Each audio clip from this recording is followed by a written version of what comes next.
രാവിലെ അടുക്കളയിൽ വന്നപ്പോൾ കണ്ട കാഴ്ചയാണ് ഇതാ ചേട്ടൻ ഇതാ മുഖം കഴുകിക്കൊണ്ട് നിൽക്കുന്നു. അപ്പം ഞാനും മുഖമൊക്കെ കഴുകി ഫ്രഷായി അതിന് ശേഷം ഇതാ ചായക്കുള്ള വെള്ളം വെച്ചിട്ട് നേരെ വിറകടുപ്പിൻ്റെ ചുവട്ടിലേക്ക് പോയി ചാരമൊക്കെ കോരി മാറ്റി വിറകടുപ്പ് ചേട്ടനെ കയ്യോടെ അങ്ങ് ഏൽപ്പിക്കുവാണ്.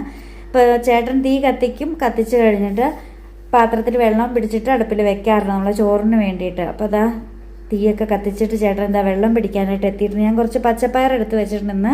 പച്ചപ്പയർ മെഴുക്ക് പുരട്ടി ഉണ്ടാക്കാമെന്നാണ് വിചാരിക്കുന്നത്. എനിക്ക് ഭയങ്കര ഇഷ്ടമാണ് കേട്ടോ ഈ മെഴുക്ക് പുരട്ടി കാര്യങ്ങളൊക്കെ. ചില നാട്ടിലൊക്കെ ഉപ്പേരി എന്ന് പറയാറുണ്ട്. അപ്പോൾ ചേട്ടൻ പറയണ തീ പിടിപ്പിക്കേണ്ട രീതി ഇങ്ങനെയാണ്. അതാ പെട്ടെന്ന് ഞാൻ തീ പിടിപ്പിച്ചിരിക്കുന്നതൊക്കെ കണ്ടോ എന്ന് പറയണം. അങ്ങനെ വെള്ളം കൊണ്ട് അടുപ്പിലേക്ക് മാറ്റിയപ്പോൾ ഞാൻ അന്നത്തേക്ക് എന്താ ചായ തിളച്ചിട്ടുണ്ടായിരുന്നു. അത് പാത്രത്തിലേക്കൊക്കെ മാറ്റിക്കൊണ്ട് നിന്ന സമയത്താണ് ചേട്ടൻ രാവിലെ എഴുന്നേറ്റ് വരുന്ന വഴി മോട്ടർ ഇടാറുണ്ട്. ടാങ്കിൽ വെള്ളം തീരുമെന്ന് ഓർത്തേ.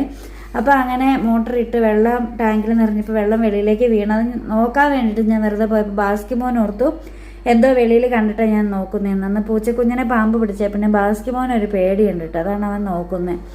അങ്ങനെ ചായയൊക്കെ റെഡിയാക്കി മാറ്റിയിട്ട് ഞാൻ എന്താ പയറൊക്കെ അരിയുവാണ്. അന്നത്തേക്കും നമ്മുടെ വെള്ളം തിളച്ചിട്ടുണ്ടായിരുന്നു. വേഗം അരിയൊക്കെ കഴുകി ഞാൻ ഇട്ടു. അപ്പോൾ പകുതി പണി കഴിഞ്ഞത്തേക്ക് ചേട്ടൻ എന്താ ആടിനെ കറന്ന് പാലൊക്കെ കൊണ്ടുവന്നിട്ടുണ്ട്. അന്നത്തേക്കും നമ്മുടെ ഉപ്പേരിയൊക്കെ റെഡി ആയിട്ടുണ്ടായിരുന്നു. പച്ചപ്പയർ മെഴുക്ക് പുരട്ടി റെഡിയായി. പിന്നെ ബ്രേക്ക്ഫാസ്റ്റിന് കുറച്ച് ഉപ്പുമാവാണ് ഉണ്ടാക്കുന്നത്. അതിന് വേണ്ടിയിട്ട് ഇതാ എല്ലാം കൂടെ വെള്ളമൊക്കെ ഒഴിച്ച് റെഡിയാക്കി വെച്ച് കുറച്ച് മുട്ട എടുത്തിട്ട് ഓംലെറ്റ് ഉണ്ടാക്കാനും മാറ്റി വെച്ചിട്ടുണ്ട്. അപ്പോൾ അങ്ങനെ ഞാൻ എന്താ ഉപ്പുമാവൊക്കെ ഉണ്ടാക്കുവാണ്. അപ്പോൾ അന്നത്തേക്കും ചെറിയൊരു കുക്കിംഗ് ആയിരുന്നു നമ്മുടെ ഇന്നത്തെ കിച്ചൺ വീഡിയോ. അന്നത്തേക്ക് നമ്മുടെ ചോറൊക്കെ വെന്തിട്ടുണ്ട്. കുടിക്കാനുള്ള കഞ്ഞിവെള്ളമൊക്കെ മാറ്റി വെച്ച് ചോറിനെ അങ്ങ് വാർത്തിട്ടു. ലഞ്ച് ബോക്സും റെഡിയാക്കി എടുത്തു.